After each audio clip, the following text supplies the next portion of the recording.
എല്ലാ കൂട്ടുകാർക്കും target your എയിമിന്റെ പുതിയൊരു ക്ലാസ്സിലേക്ക് സ്വാഗതം.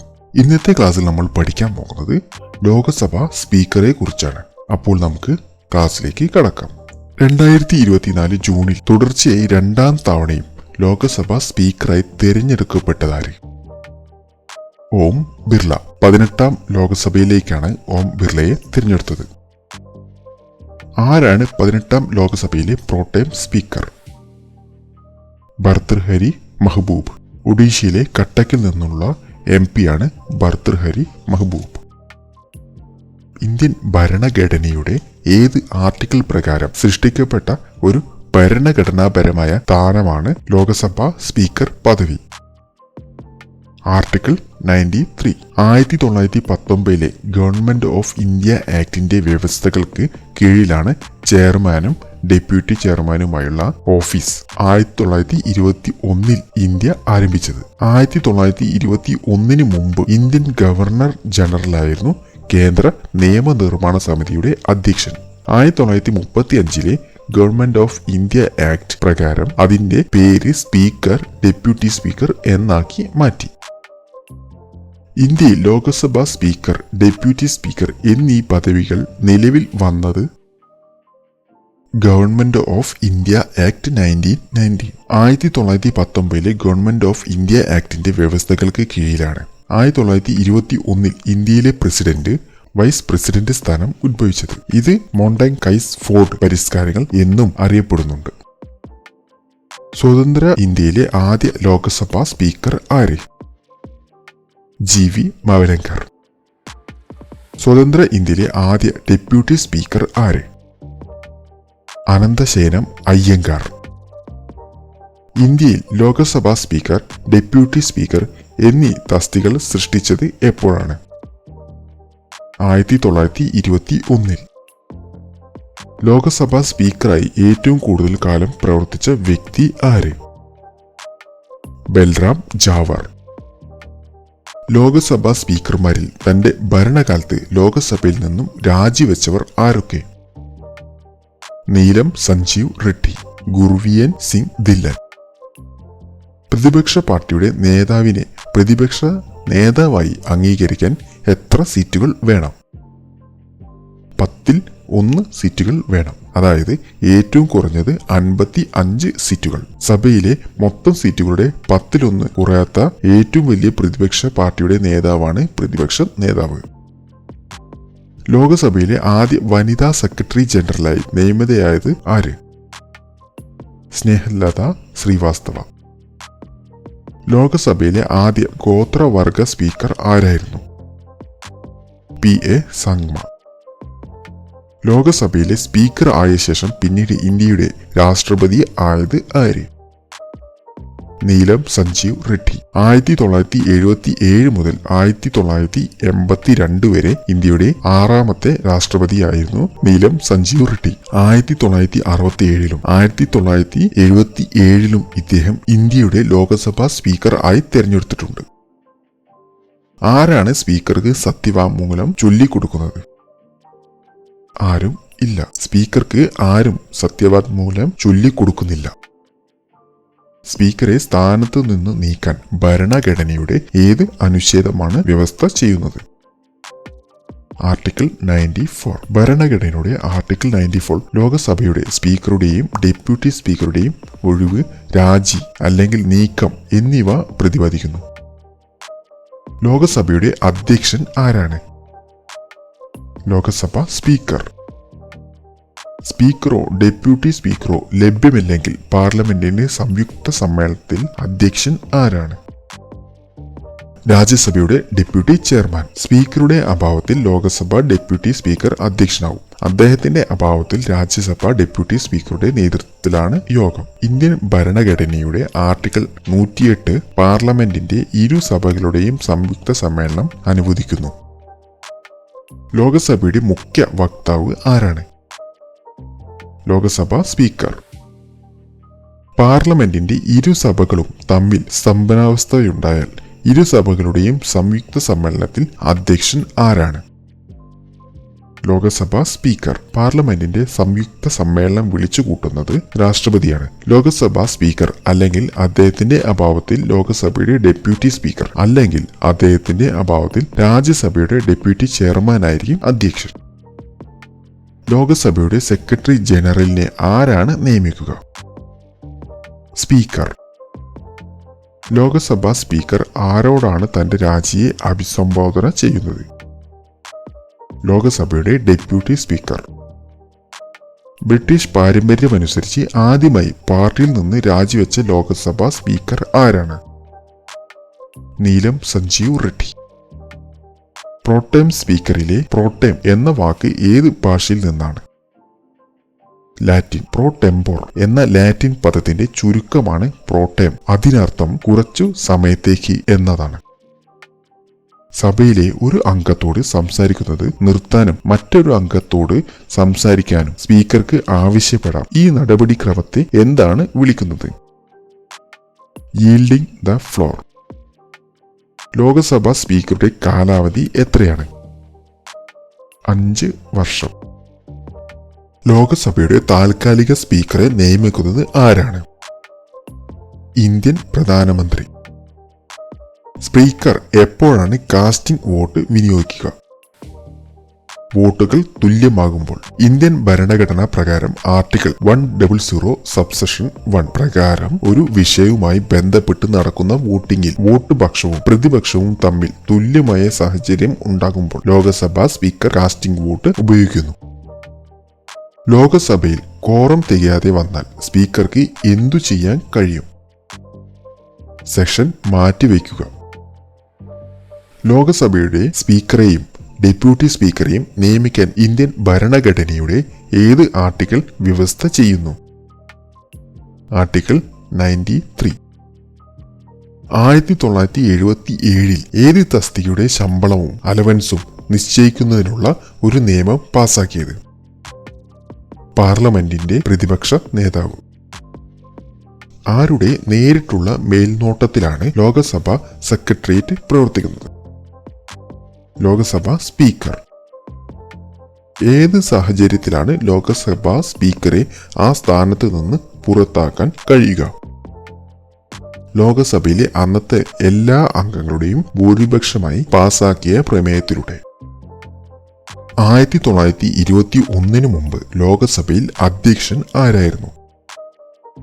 Governor general. ലോകസഭയിലെ പ്രോട്ടേം സ്പീക്കറായി നിയമിക്കപ്പെടുന്ന ആൾ ആരാണ്? പുതുതായി തിരഞ്ഞെടുക്കപ്പെട്ട ലോകസഭയിലെ ഏറ്റവും മുതിർന്ന അംഗങ്ങളിൽ ഒരാൾ. ലോകസഭാ സ്പീക്കറെ പുറത്താക്കാൻ എത്ര ദിവസം മുൻകൂർ അറിയിപ്പ് നൽകണം?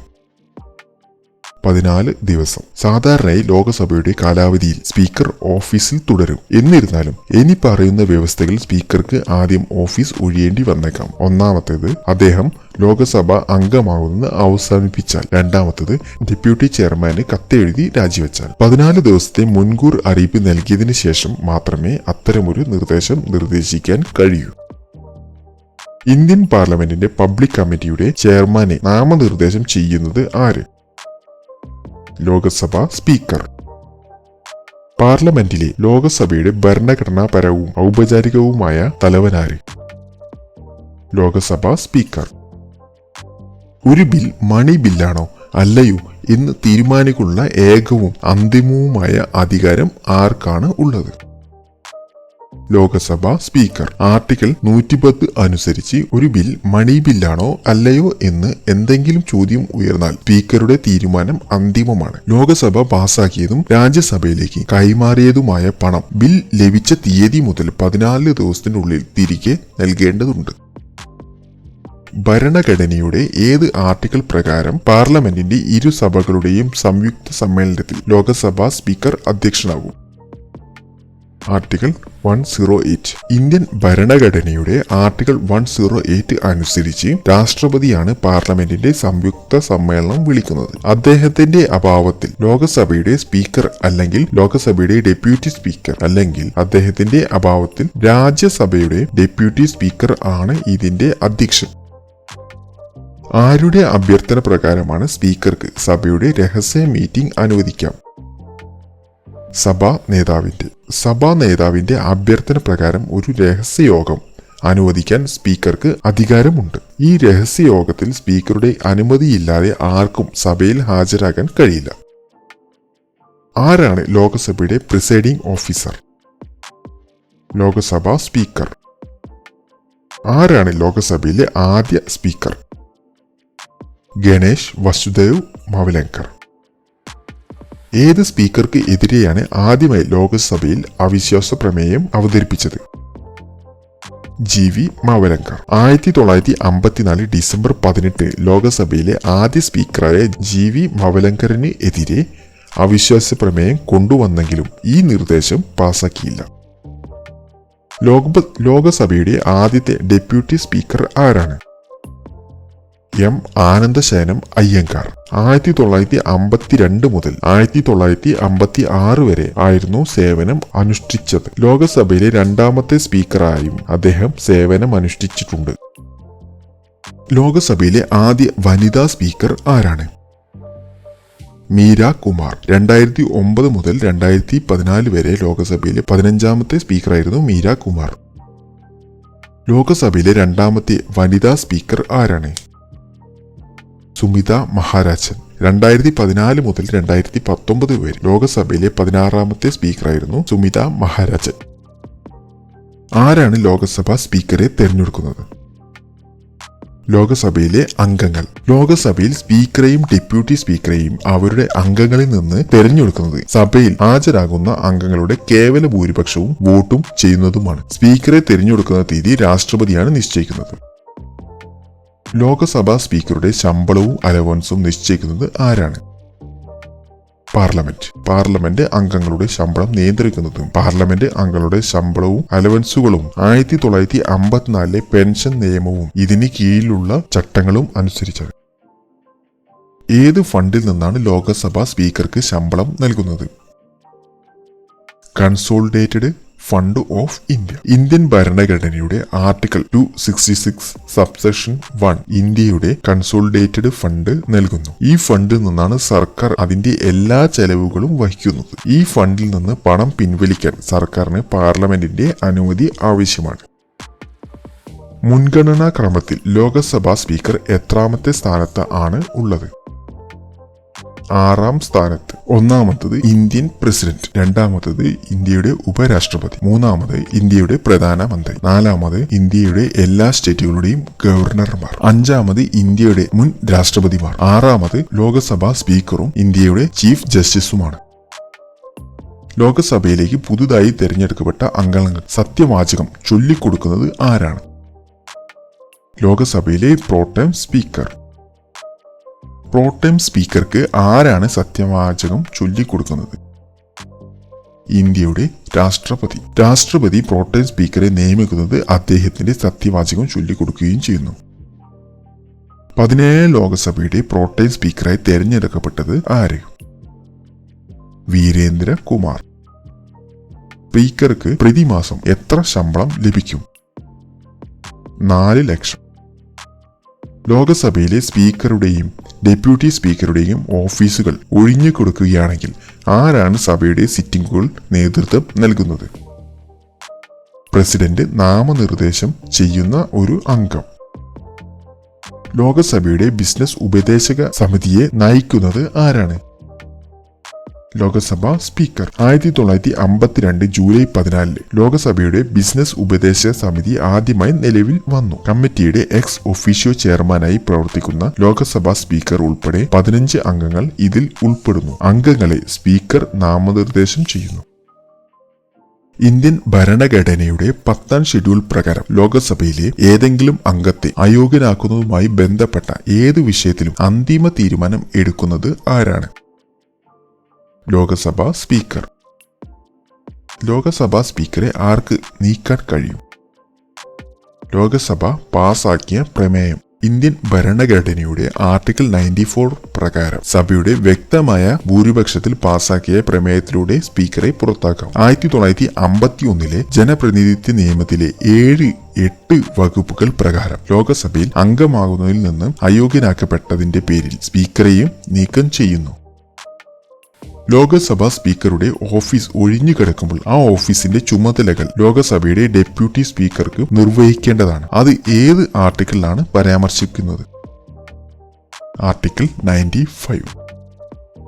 ലോകസഭാ സ്പീക്കറെ നീക്കം ചെയ്യുന്നതുമായി ബന്ധപ്പെട്ട പ്രമേയം പരിഗണിക്കുന്നുണ്ടെങ്കിൽ അദ്ദേഹത്തിന് സഭയിൽ അധ്യക്ഷനാക്കാൻ കഴിയില്ലെന്ന് ഇന്ത്യൻ ഭരണഘടനയുടെ ഏത് ആർട്ടിക്കിളിലാണ് പരാമർശിക്കുന്നത്? ആർട്ടിക്കിൾ 96. ഇന്ത്യൻ ഭരണഘടനയുടെ ഏത് ആർട്ടിക്കിൾ പ്രകാരമാണ് ലോകസഭാ സ്പീക്കറുടെയും ഡെപ്യൂട്ടി സ്പീക്കറുടെയും ശമ്പളവും അലവൻസും സംബന്ധിച്ച വ്യവസ്ഥകൾ തയ്യാറാക്കിയിരിക്കുന്നത്? ആർട്ടിക്കിൾ 97. അധികാരത്തിലിരിക്കെ അന്തരിച്ച ലോകസഭയിലെ ആദ്യ സ്പീക്കർ ആരാണ്? GMC ബാലയുഗ്. 2024 ജൂണിൽ 18ാം ലോകസഭയിൽ പ്രതിപക്ഷ നേതാവായി ചുമതലയേറ്റത് ആരാണ്? രാഹുൽ ഗാന്ധി. കഴിഞ്ഞ 10 വർഷമായി ഈ തസ്തിക ഒഴിഞ്ഞു കിടക്കുകയായിരുന്നു. 5 തവണ MP ആയിരുന്ന രാഹുൽ ഗാന്ധി നിലവിൽ ലോകസഭയിൽ റായ്ബറേലി മണ്ഡലത്തിൽ പ്രതിനിധീകരിക്കുന്നു.